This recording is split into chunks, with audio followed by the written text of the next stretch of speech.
ರಾತ್ರಿ ನಿವಾಸ ಅಂತ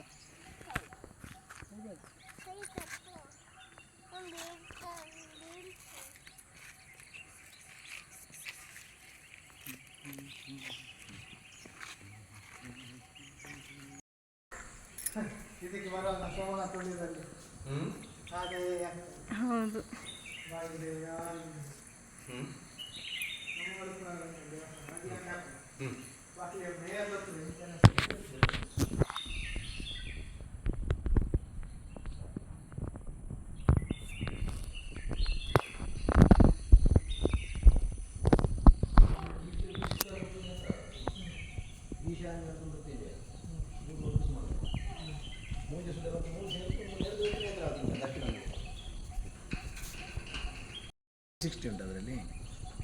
ಹಾಯ್ ಫ್ರೆಂಡ್ಸ್, ಎಲ್ರಿಗೂ ನಮಸ್ತೆ.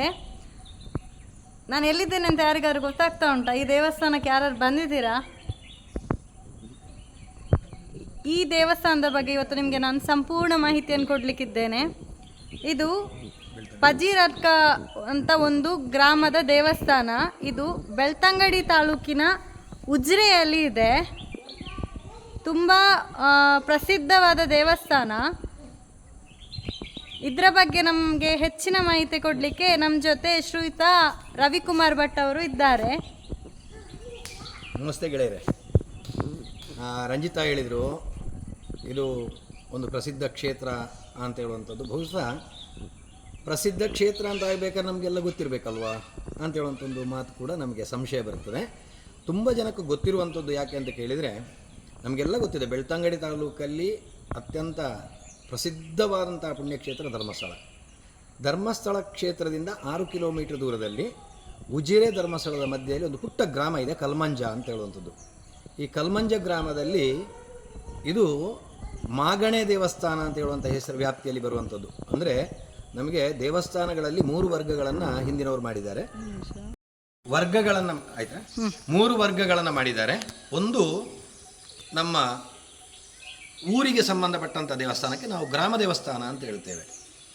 ಹಿಂದಿನ ರಾಜಾಡಳಿತ ಕಾಲದಲ್ಲಿ ಅಂತಹ ಕೆಲವು ಊರುಗಳನ್ನು ಸೇರಿಸಿಕೊಂಡು ಒಂದು ದೇವಸ್ಥಾನವನ್ನು ಮಾಡ್ತಾಯಿದ್ರು. ಅದಕ್ಕೆ ಮಾಗಣೆ ದೇವಸ್ಥಾನ ಅಂತ ಹೇಳ್ತಾರೆ.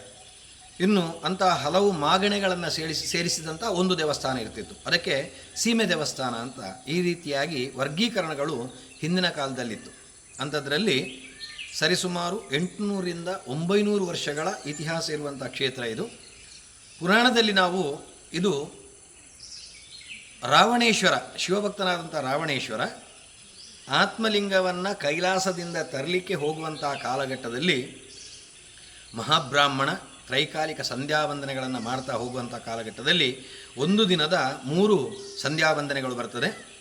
ಪ್ರಾತಃ ಸಂಧ್ಯಾ, ಮಾಧ್ಯಾಹ್ನ ಸಂಧ್ಯಾ, ಸಾಯಂ ಸಂಧ್ಯಾ ಅಂತೇಳಿ. ಆ ಸಂಧ್ಯಾವಂದನೆಗಳನ್ನು ಮಾಡಲಿಕ್ಕೆ ರಾವಣೇಶ್ವರ ಪ್ರತಿದಿನ ಪ್ರಾತಃ ಕಾಲ ಬ್ರಾಹ್ಮಿ ಮುಹೂರ್ತದಲ್ಲಿ 3 ಲಿಂಗಗಳನ್ನು ಪ್ರತಿಷ್ಠಾಪನೆ ಮಾಡ್ತಾ ಇದ್ದಂತೆ. ಅಂಥ ಲಿಂಗಗಳು 2 ಕೈ ಮತ್ತು ತನ್ನ ಬಾಯಿಯಿಂದ ಕಚ್ಚಿ 1 ಲಿಂಗವನ್ನು ಈ ರೀತಿ ಮಾಡುವಂಥ ಒಂದು ಪ್ರತಿಷ್ಠಾಪನೆಗಳನ್ನು ಮಾಡ್ತಾ 3 ಹೊತ್ತಿನ ಸಂಧ್ಯಾಕಾಲಗಳಲ್ಲಿ ಸಂಧ್ಯಾವಂದನೆಗಳನ್ನು ಮಾಡ್ತಾ ಆ ಶಿವಭಕ್ತ ಅಗ್ರೇಸರನಾದಂಥ ರಾವಣ ಆತ್ಮಲಿಂಗವನ್ನು ತರಲಿಕ್ಕೆ ಹೋಗಿದ್ದಾನೆ ಅಂತ ಹೇಳುವಂಥದ್ದು ಪುರಾಣದಲ್ಲಿ ಉಲ್ಲೇಖ. ಆದ್ದರಿಂದ ಈ ಪ್ರತಿಷ್ಠೆಗಳಿಗೆ ಕರಾಶಿರ ಪ್ರತಿಷ್ಠೆ ಅಂತ ಹೇಳುವಂಥ ಒಂದು ಮಾತು ಬರ್ತದೆ. ಅಂತಹ ವಾಮಹಸ್ತದಿಂದ ಪ್ರತಿಷ್ಠಾಪಿಸಲ್ಪಟ್ಟಂತಹ ಶಿವಲಿಂಗ ಅಂತ ಹೇಳುವಂಥ ಒಂದು ಪ್ರತೀತಿ ಪುರಾಣದಲ್ಲಿ ಈ ಕ್ಷೇತ್ರಕ್ಕಿದೆ. ಇದು ಮೂಲ ಇಲ್ಲಿಂದ ಒಂದು ಸ್ವಲ್ಪ ದೂರದಲ್ಲಿ, ಒಂದು 900 ಮೀಟರ್ ದೂರದಲ್ಲಿದೆ. ದೇವರಗುಡ್ಡೆ ಅಂತ ಹೇಳುವಂಥ ಜಾಗದಲ್ಲಿ ಇದರ ಮೂಲ. ಅಲ್ಲಿಂದ ಅಳದಂಗಡಿಯ ಅಜಿಲಸೀಮೆಯ ಅರಸರು, ಅಳದಂಗಡಿಯಲ್ಲ ಅಜಿಲಸೀಮೆಯ ಅರಸರು 800-900 ವರ್ಷಗಳ ಹಿಂದೆ ಅರಸರ ಆಳ್ವಿಕೆಯ ಕಾಲದಲ್ಲಿ ಈ ಲಿಂಗವನ್ನು ತಂದು ಈ ಪವಿತ್ರವಾದಂತಹ ಸಂಗಮ ಸ್ಥಾನದಲ್ಲಿ ಪ್ರತಿಷ್ಠಾಪನೆಯನ್ನು ಮಾಡ್ತಾರೆ. ಇಲ್ಲಿ ಒಂದು ಬಹಳ ವಿಶೇಷ ಅಂತ ಹೇಳಿದರೆ, ನಿಮಗೆ ಉತ್ತರ ದಿಕ್ಕಿನಿಂದ ನೇತ್ರಾವತಿ, ಅದೇ ರೀತಿಯಾಗಿ ಈಶಾನ್ಯದಿಂದ ಮೃತ್ಯುಂಜಯ, ಪೂರ್ವ ಭಾಗದಿಂದ ಸುಮಂಗಲಿ ಅಂತ ಹೇಳುವಂತಹ 3 ನದಿಗಳು ಇಲ್ಲಿ ಸಂಗಮ ಆಗ್ತದೆ. ಆದ್ದರಿಂದ ಇಲ್ಲಿಯ ದೇವರನ್ನು ಸಂಗಮ ಸದಾಶಿವ ಅಂತ ಹೇಳುವಂಥ ಹೆಸರಿನಿಂದ ಕೂಡ ಕರೀತಾರೆ. ಮತ್ತು ಈ ಪ್ರಾಚೀನ ದೇವಸ್ಥಾನ ಬಂಧುಗಳೇ, ಇಲ್ಲಿ ನಾವು ಯಾವ ಪುಣ್ಯಕ್ಷೇತ್ರಗಳಿಗೆ ಹೋದರೂ ಕೂಡ ಒಂದು ವಿಚಾರವನ್ನು ನೀವು ಗಮನವಿಟ್ಟು ನೋಡಬೇಕು. ಎಲ್ಲಿಯೂ ಕೂಡ ನಿಮಗೆ ಉತ್ತರದಿಂದ ದಕ್ಷಿಣಕ್ಕೆ ನದಿ ಹರಿಯುವಂಥದ್ದು ಮತ್ತು ಸಂಗಮ ಆಗುವಂಥ ಕ್ಷೇತ್ರಗಳು ದಕ್ಷಿಣ ಭಾರತದಲ್ಲಿಯೇ ಅತಿ ಕಡಿಮೆ. 1-2 ಕ್ಷೇತ್ರಗಳು ಕಾಣಿಸಿರ್ತದೆ, ಪುರಾತನವಾದದ್ದು. ಈಗ ದೇವಸ್ಥಾನದ ಒಂದು ನದಿಯ ಬದಿಯಲ್ಲಿ ದೇವಸ್ಥಾನಗಳನ್ನು ಮಾಡಿರಬಹುದು. ಅತಿ ಪುರಾತನ 800-900 ವರ್ಷಗಳ ಹಿಂದೆ ಅಂಥ ಒಂದು ಪ್ರಶಸ್ತವಾದಂತಹ ಸಂಗಮ ಸ್ಥಳದಲ್ಲಿ ನಮ್ಮ ಸದಾಶಿವ ದೇವರನ್ನು ಹಿಂದಿನ ರಾಜ ಮಹಾರಾಜರ ಕಾಲದಲ್ಲಿ ಪ್ರತಿಷ್ಠಾಪನೆಯನ್ನು ಮಾಡಿದ್ದಾರೆ. ಅನಂತರ ಅನುಚಾನಾಗಿ ಇಲ್ಲಿ ಪೂಜೆ ಪುನಸ್ಕಾರಗಳು ನಡೀತಾ ಬರ್ತಾ ಇದ್ದಾವೆ. 1957ನೇ ಇಸವಿಯಲ್ಲಿ ಈ ದೇವಸ್ಥಾನ ಮುಜಿರಾಯಿ ವ್ಯಾಪ್ತಿಗೆ ಬಂದಿದೆ. ಈಗ ಸಿ ಗ್ರೇಡ್ ದೇವಸ್ಥಾನ ಆಗಿ ಇಲ್ಲಿ ನಡೀತಾ ಇದೆ. ಕ್ಷೇತ್ರದಲ್ಲಿ ಗಣಪತಿ ದೇವರು, ಸುಬ್ರಹ್ಮಣ್ಯ, ಅಮ್ಮನವರು, ನಾಗದೇವರು, ಪರಿವಾರ ರಕ್ತೇಶ್ವರಿ ಆದಿ ದೇವತಾ ಸಹಿತವಾಗಿ ಭಗವಂತ ಶಿವನ ಸ್ವರೂಪದಲ್ಲಿ ಸದಾಶಿವ ರುದ್ರನಾಗಿ ಇಲ್ಲಿ ನೆಲೆ ನಿಂತಿದ್ದಾನೆ. ಕ್ಷೇತ್ರದ ಪಾವಿತ್ರತೆಯಲ್ಲಿ ವಿಶೇಷವಾಗಿ ಇಲ್ಲಿ ಸಂತಾನ ಮತ್ತು ವಿವಾಹಕ್ಕೆ ತೊಂದರೆಗಳಾದಾಗ, ಪ್ರತಿಬಂಧಕಗಳಿದ್ದಾಗ ಈ ಕ್ಷೇತ್ರದಲ್ಲಿ ಸೇವೆಯನ್ನು ಮಾಡುವುದರಿಂದ, ಇಲ್ಲಿಯ ಪವಿತ್ರ ಸಂಗಮದಲ್ಲಿ ಸ್ನಾನ ಮಾಡಿ 16 ಸೋಮವಾರ ವ್ರತಗಳನ್ನು ಮಾಡುವುದರಿಂದ ತುಂಬ ಜನಕ್ಕೆ ಕಂಕಣ ಭಾಗ್ಯ, ಸಂತಾನ ಲಾಭಗಳಾದಂಥದ್ದು ಇಲ್ಲಿಯ ಪ್ರತೀತಿ. ಅದೇ ರೀತಿಯಾಗಿ ಕ್ಷೇತ್ರದಲ್ಲಿ ವಿಶೇಷವಾಗಿ ಮಕರ ಸಂಕ್ರಮಣ, ಶಿವರಾತ್ರಿ ಮತ್ತು ಜಾತ್ರಾ ಮಹೋತ್ಸವಗಳು ಕೂಡ ನಡೀತಾ ಇದ್ದಾವೆ. ಕ್ಷೇತ್ರ ಅತ್ಯುತ್ತಮವಾದಂತಹ ಸಾಮಾಜಿಕ ಕಾರ್ಯಗಳನ್ನು ಕೂಡ ಮಾಡ್ತಾ ಇರುವಂಥದ್ದು. ಸೋಮವಾರಗಳಲ್ಲಿ ಅನ್ನದಾನದ ಸೇವೆ ಕೂಡ ಇಲ್ಲಿ ನಡೀತದೆ. ಕ್ಷೇತ್ರದಲ್ಲಿ ವಿಶೇಷವಾದಂಥ ಸೇವೆಗಳನ್ನು ಕೂಡ ಇಲ್ಲಿ ಮಾಡುವಂಥ ವ್ಯವಸ್ಥೆಯನ್ನು ವ್ಯವಸ್ಥಾಪನಾ ಸಮಿತಿ ಮಾಡ್ತಾ ಇದ್ದಾರೆ. ಈ ಕ್ಷೇತ್ರಕ್ಕೆ ಧರ್ಮಸ್ಥಳಕ್ಕೆ ಬರುವಾಗ ಈ ಕ್ಷೇತ್ರಕ್ಕೆ ಬಂದು ಕ್ಷೇತ್ರದಲ್ಲಿ ಭಗವಂತನ ದರ್ಶನವನ್ನು ಮಾಡಿ ಅಂತ ನಿಮ್ಮಲ್ಲಿ ಕೇಳಿಕೊಳ್ತಾ ಇದ್ದೇನೆ. ಅದೇ ರೀತಿಯಾಗಿ ಈ ಒಂದು ಪ್ರಚಾರ ಕಲೆಯನ್ನು ಮಾಡಲಿಕ್ಕೆ ಮುತುವರ್ಜಿಯನ್ನು ವಹಿಸಿರುವಂತಹ ರಂಜಿತಕ್ಕನವರ ಈ ಚಾನಲನ್ನು ನೀವು ಸಬ್ಸ್ಕ್ರೈಬ್ ಮಾಡುವ ಮುಖೇನವಾಗಿ ಅವರಿಗೆ ನಿಮ್ಮ ಬೆಂಬಲವನ್ನು ಸೂಚಿಸಿ ಆ ಮುಖೇನವಾಗಿ ಇನ್ನೊಂದಷ್ಟು ಕ್ಷೇತ್ರಗಳ ದರ್ಶನ ಮತ್ತು ಪರಿಚಯವನ್ನು ಮಾಡುವಂಥ ಅವಕಾಶವನ್ನು ಅವರಿಗೆ ಒದಗಿಸಿಕೊಡಿ ಅಂತ ನಿಮ್ಮಲ್ಲಿ ಕೇಳ್ತಾ ಇದ್ದೇನೆ. ನಮಸ್ಕಾರ. ತುಂಬ ಚೆನ್ನಾಗಿ ದೇವಸ್ಥಾನದ ಬಗ್ಗೆ ನಮಗೆ ಹೆಚ್ಚಿನ ಮಾಹಿತಿಯನ್ನು ನೀಡಿದ್ದೀರಿ. ತುಂಬ ಥ್ಯಾಂಕ್ ಯು. ತುಂಬ ವಿಷಯವನ್ನು ನಾವು ನಿಮ್ಮಿಂದ ತಿಳಿಯಲ್ಪಟ್ಟೆವು. ತುಂಬ ಧನ್ಯವಾದಗಳು. ಧನ್ಯವಾದ. ಫ್ರೆಂಡ್ಸ್, ನೋಡಿದ್ರಲ್ವಾ, ಈ ದೇವಸ್ಥಾನಕ್ಕೆ ನೀವು ಕೂಡ ಈಚೆಯಲ್ಲಿ ಯಾರು ಬಂದರೆ ಈ ದೇವಸ್ಥಾನಕ್ಕೆ ವಿಸಿಟ್ ಮಾಡಿ. ಈ ದೇವಸ್ಥಾನದ ಮಾಹಿತಿ ಕೂಡ ನಿಮಗೆ ಸಿಕ್ಕಿದೆ. ಹಾಗೆ ನಾವು ಒಳಗೆ ದೇವರ ದರ್ಶನ ಕೂಡ ಮಾಡೋಣ. ಅರ್ಚಕರು ಈಗಷ್ಟೇ ಬಂದ್ರಷ್ಟೇ. ನಾವು ದೇವಸ್ಥಾನದ್ದೊಂದು ರೌಂಡ್ ಹಾಕೊಂಡು ಬರೋಣ ಹೇಗಿದೆ ಅಂತ. ನೀವು ನೋಡಿ, ನಾನು ನಿಮಗೆ ತಿಳಿಸಿಕೊಡ್ತೇನೆ. ಹಾಂ, ಇದು ನೋಡಿ ನಮ್ಮದು ಎಂಟ್ರೆನ್ಸು. ಇಲ್ಲಿ ಸೇವಾ ಕೌಂಟರ್ ಇದೆ. ದೇವಸ್ಥಾನದ್ದು ಹೆಸರು ನೋಡ್ತಾ ಇರ್ಬೋದು ನೀವು. ಶ್ರೀ ಸದಾಶಿವೇಶ್ವರ ದೇವಸ್ಥಾನ ಸಂಗಮ ಕ್ಷೇತ್ರ ಪಜಿರಡ್ಕ. ಸೇವಾ ಕೌಂಟರ್ ಕೂಡ ಇದೆ. ಈ ದೇವಸ್ಥಾನಕ್ಕೆ ಬಂದರೆ ನಿಮಗೆ ಹೊರಗಡೆ ಪರಿಸರ ಕೂಡ ಎಷ್ಟು ಚಂದವಾಗಿದೆ ಅಂತ ನೀವು ನೋಡ್ತಾ ಇರ್ಬೋದು. ಪ್ರಕೃತಿಯನ್ನು ಆಸ್ವಾದಿಸಲಿಕ್ಕೆ ಇಷ್ಟ ಇದ್ದವರು ಇಲ್ಲಿ ಬನ್ನಿ.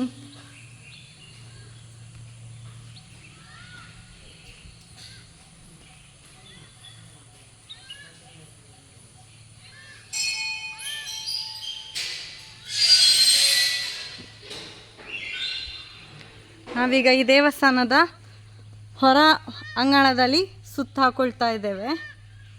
ಇದು ನಾನು ನಿಮಗೆ ತೋರಿಸ್ತಾ ಇರೋದು ಹೊರ ಅಂಗಣದ ದೃಶ್ಯ.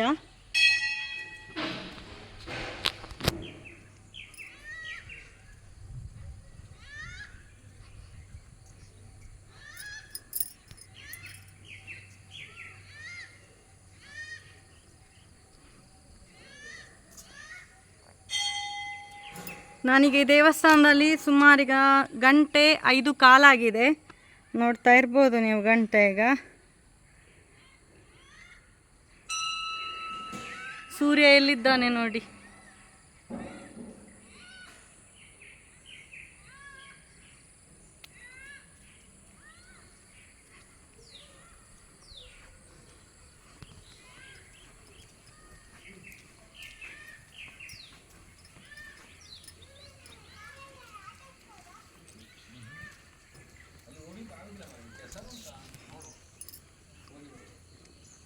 ಪಾರ್ಕಿಂಗ್ ವ್ಯವಸ್ಥೆ ಕೂಡ ತುಂಬ ಚೆನ್ನಾಗಿದೆ. ಇಲ್ಲಿ ಬೇಕಾದಷ್ಟು ಗಾಡಿ ಕೂಡ ನಿಲ್ಲಿಸಲಿಕ್ಕೆ ವ್ಯವಸ್ಥೆ ಇದೆ.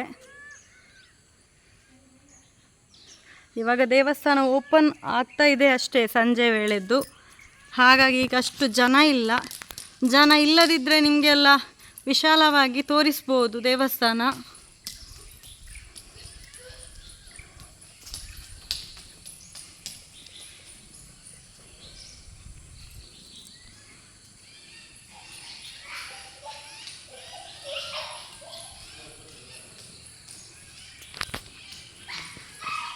ಒಳಗೆ ಹೋಗೋಣ, ಬಾ ಬಾ ಬಾ ಒಳಗೆ ಹೋಗು.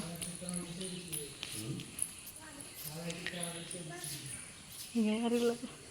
ಇವಾಗ ನಾನು ಒಳಗೆ ಹೋಗ್ತಾ ಇದ್ದೇನೆ. ತೋರಿಸ್ಬೇಕು ಬೇಡಲ್ಲ, ನೋಡಿ ಒಳಗೆ ಬರ್ತಾ ಇದ್ದೇನೆ.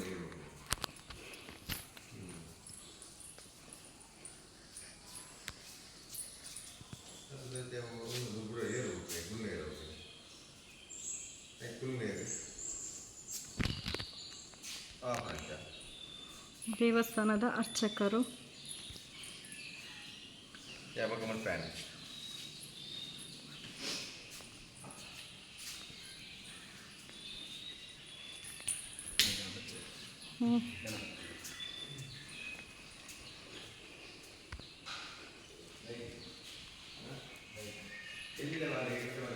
ಫಸ್ಟಿಗೆ ನಾವು ಗಣಪತಿ ದೇವರಿಗೆ ಒಂದು ಕೈ ಮುಗಿಯುವ.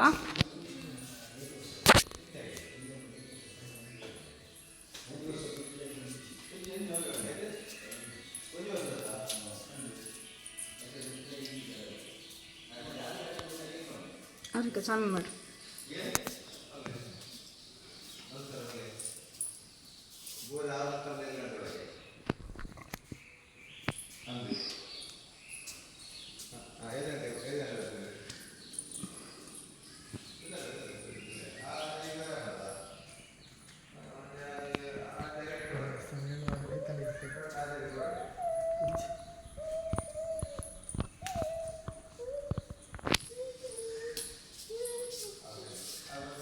ಇಲ್ಲಿ ದುರ್ಗಾ ಪರಮೇಶ್ವರಿ ಅಮ್ಮನವರಿದ್ದಾರೆ.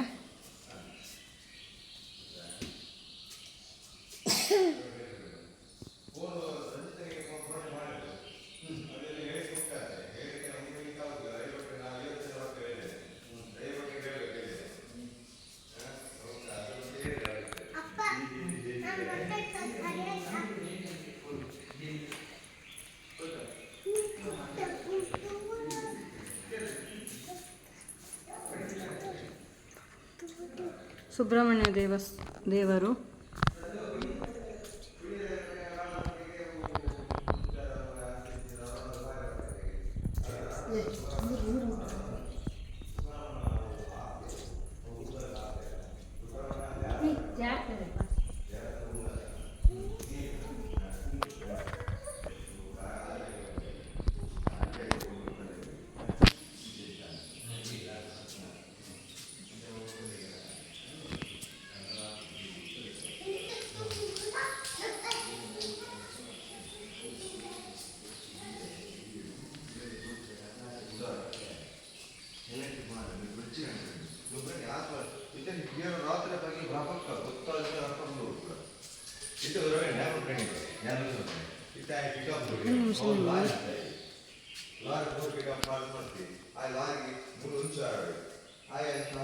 ಶ್ರೀ ಸದಾಶಿವೇಶ್ವರ ದೇವರು.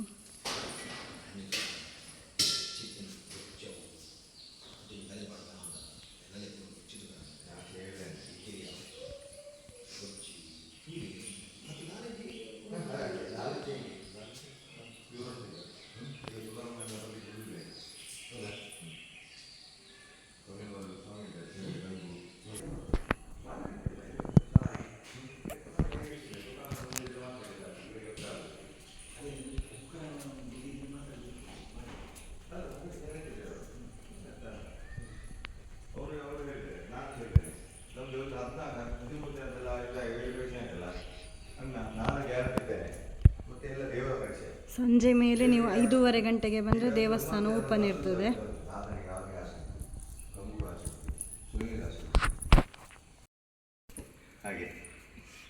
ಹೋಗುವ ಬೇಕಾ?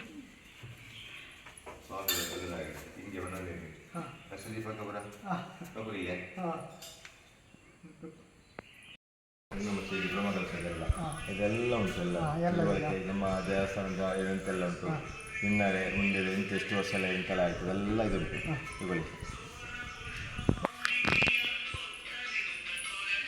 ನಮಗೆ ದೇವಸ್ಥಾನದ ಅರ್ಚಕರು ಸ್ಮರಣಿಕೆ ಕೊಟ್ಟು ಗೌರವಿಸಿದರು. ತುಂಬ ಧನ್ಯವಾದಗಳು. ನೋಡಿದ್ರಲ್ಲ ಇವತ್ತಿನ ದೇವಸ್ಥಾನ. ನೆಕ್ಸ್ಟ್ ವಿಡಿಯೋದಲ್ಲಿ ಹೊಸ ವಿಷಯದೊಂದಿಗೆ ನಾನು ನಿಮ್ಮನ್ನು ಭೇಟಿಯಾಗ್ತೇನೆ. ನನ್ನ ವಿಡಿಯೋ ಇಷ್ಟ ಆಗಿದ್ದರೆ ಲೈಕ್ ಮಾಡಿ, ಶೇರ್ ಮಾಡಿ, ಕಮೆಂಟ್ ಮಾಡಿ, ಹಾಗೆ ಸಬ್ಸ್ಕ್ರೈಬ್ ಮಾಡೋದನ್ನು ಮರಿಬೇಡಿ. Thank you.